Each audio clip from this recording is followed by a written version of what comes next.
Well, good morning, and awfully excited to get going this week again. And it was great being around the guys and to get this week started. And I know I say this, but let's have a great week of preparation, right? And it's I like the way the guys go about their business. We just got to continue to find ways to improving our preparation, improving the way we practice, and get ourselves ready for a great opportunity Saturday. Paul, they've got their quarterback back, but they lost some really good wide receivers last year, yet it doesn't appear that there's much of a drop-off. Can you talk about how much stress it appears they are putting on defenses right now with everything they can do both in the run game and spreading the field with their receivers? Yeah, I think that's the, kind of in the question is the answer, and certainly he's a heck of a quarterback. And I think they've got a lot of good players around him, and they do a great job of kind of threatening and using the whole field, and doing it in the run game, doing it in the passing game. A lot of respect for the coaches and what they do and how they do it. It's one thing just this is their scheme, but their players understand it, and you see that, and that allows them to truly go out and play. And I think that's what they're doing really well. Well, it appears as though Graham is playing some of the most consistent football of his career here to start the season. Can you share, are there a couple of areas that you think he's improved the most, or where you feel like he's grown since even spring ball when you wanted to see him take a jump? Yeah, I think that he's he's trusting in himself. He's trusting what he's seeing, and he's trusting those around him. And I think he's playing the game. And each week you're going to see something new. This week we'll see something different, and that's always a new test, new challenge. But I think if you were to summarize it, he's playing the game right now, and I think he's not trying to do it all on his own. He's letting those around him help him, and that part's been good. Steve? Let's talk, obviously, Ohio State's offense has been really high-powered for the last few years. What stands out about their defense now with the new coordinator? Yeah, I think they're, one, it's obviously, he's got a good scheme and knowing about him and certainly respect him. But again, I go back to what we're talking about offense. The players understand. I think they play to their strengths, and they've got good players on defense, the guys that can make plays, and looks to me like they trust him to do that and put him in positions to do that. And so it's a good football team, offensively, defensively, and you certainly see it on special teams. Well, you've seen Ryan Day in this conference for the last 5 years as a head coach, a couple more years as an offensive coordinator. They've obviously had a ton of talent on offense, but what's he do as a play caller that makes it tough to defend what they do? I think that I don't know this, but from looking at it and watching it, I feel like he's got a system, and there's a rhyme or reason to it, and I think that certainly understands it, and the players understand it, and so can find the cheats. If you're doing something to take away something or make it harder on something, that he knows where the cheats are. It's again, it's just sound, really good football, and I think credit to him. I think that's what's impressive is that I think that's what he allows them to do, and he's built it so they can do that. Well, after the Washington State game, when we talked to Jim Leonard, he talked about how Washington State stressed the defense, putting guys in space, one-on-one tackles. Does Ohio State do the same thing to people, and do you think your guys are better prepared having faced Washington State because of that? Yeah, I think, are we better prepared? I mean, I think experiences help you, certainly, and I think that they do a good job of, because they can make you defend the whole field, and there is, get good players, and so there's a good threat, in the passing game, all across the field, and in the run game. So I think in those ways, yeah, they have the ability absolutely to stress you, and when they do, when the ball declares, we got to get as many hats to it as we can, but you've also got a responsibility, and you've got to play your responsibility. You got to trust that the other guys are doing theirs, and then when it declares, you got to get as many hats to the ball as we can. Paul, with the tight ends, Clay and Hayden getting some touches through receptions. Obviously with Graham too, they're all roommates. How does that dynamic as roommates? How can from your experience as a player and also a coach, how does that influence the dynamic between them on the field, if any? I think that certainly when you room together, you've got a closeness, and yet I know there's a lot of guys that don't room together that are certainly close, and what you want to do is you want to play with guys you care about and guys that you can trust, and so whether it's specifically like you're mentioning, when you room with them, I think there certainly is that component to it, but I think it goes bigger than that too. Paul, excuse me. Strauss obviously been a guy that's defenses have had a hard time getting a hold of. I guess just can you speak to what's going to be key to at least making him a little uncomfortable when you guys face him? What's going to kind of go into that?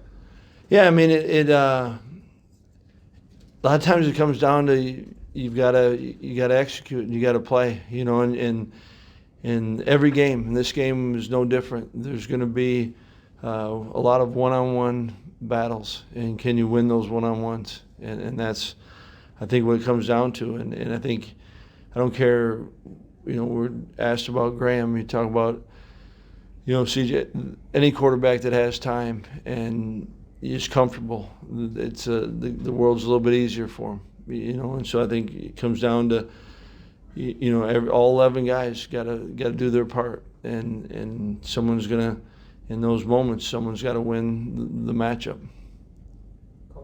Well, we've seen you guys with Jim putting him in the slot, and it seems like in football in general, better receivers or maybe different size receivers are playing in the slot more often. What are some of the advantages that you've found over the years of having a receiver that's maybe not that smaller, quick guy in the slot that used to be that way? Just what are some of the advantages of mixing it up in there? Yeah, I think that it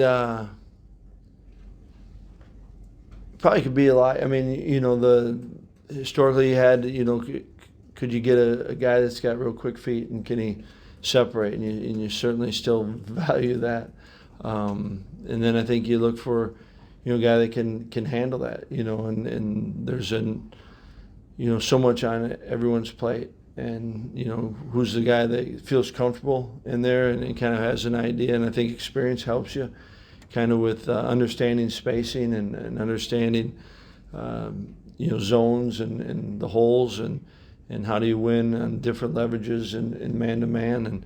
And so I think that, a big part of it is how do you get experience in there, and then guys that are equipped to deal with a number of different things that you see. Sure. Kind of following up on that, I mean, after last season, you lost Jake at tight end, you lost two really good wide receivers, and Jim was your only experienced receiving threat coming back. Did you have questions or concerns coming in? Who's going to step up for us? How are we able to spread the ball around it? And what have you seen, again, only through 3 games? Right. I think you're always, anytime that you've got there's going to be new faces. There's certainly, we've been around them and they hadn't necessarily had a lot of game experience, but you were able to tell and know what they were capable of. And then it's, you want to see then how they handle different moments. How do you handle spring ball? And then it goes, what can you learn from spring and work on in the summer? And then, how did they grow from spring to fall camp? And then, whether it's situations you have in fall camp and now that we've got some games under their belt, right, you're just continuing to keep finding out about guys that haven't played a lot in games. And I've always liked the way the group has worked, and Elvis has done a nice job of coaching them and helping them. And so I think that it's been good to start to see, you start to get enough background on them, enough game experience that I believe they can all contribute in a lot of ways. I feel like they've all done some good, and I think there's all for all of them, there's still room for growth, and we just got to keep growing. Laurie, in the back. Two-part question on Isaac Rendo. Is his performance so far maybe you're giving consideration to get him more involved? And also, how's his speed? Is it back to where it was? Yeah, it's I've appreciated what Isaac's done, to get himself here, and absolutely, I think what he's done has been. I've been really happy for him and happy for our team to see. I think he's playing with confidence, and certainly, especially a guy coming off an injury, you sometimes wonder on the physicality part of it, and from the first day that he went, didn't question that at all, and I think that his speed is coming. I think it's all that. I don't know, and he's looked good, and I think that there's certainly a guy that we trust, and you want in no matter what type of situation it is.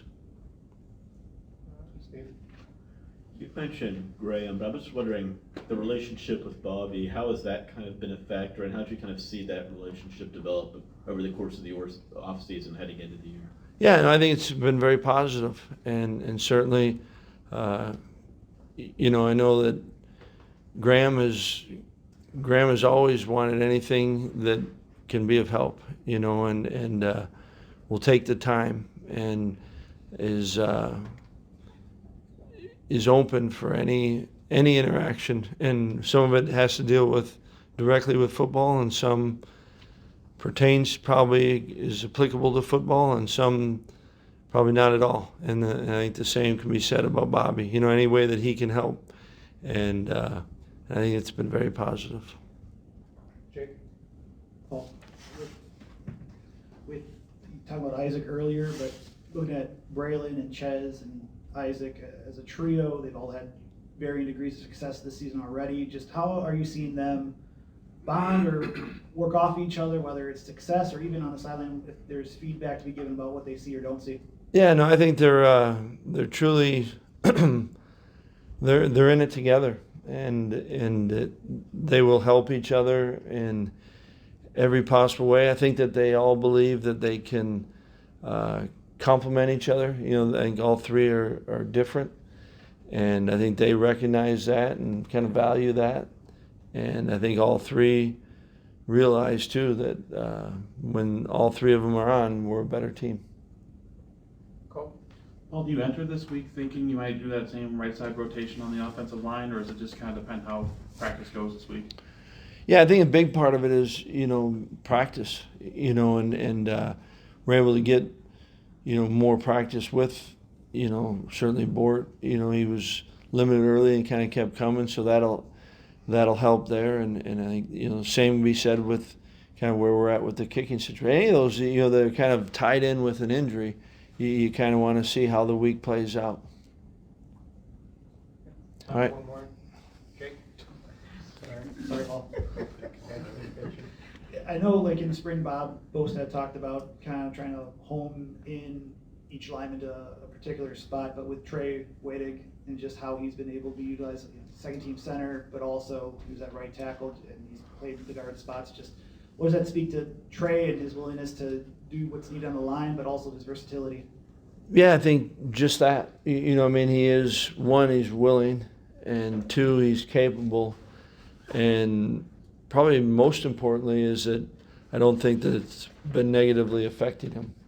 That you never want to be jack of all trades, master of none. And I think his demeanor is such that he's able to truly focus in and doesn't get too caught up in kind of where am I at, and he can still kind of hone in on the fundamentals that are applicable. Certainly they're different, right? When you're playing center, it's different than a tackle, and in camp he's played guard. I mean, there's a lot of things he can do, and I think that's also, part of the reason why he's put himself in that position is he is capable of that, and he has been playing well for us in many instances, and therefore, when you go to it, we want to have as much as you can. You'd love to have stability across the board, but you also want to have the ability to get your best players on the field, and I think he's kind of truly in the middle of all that, right? He's a player that's earned his himself a right to be playing, and at times it comes at different spots. All right.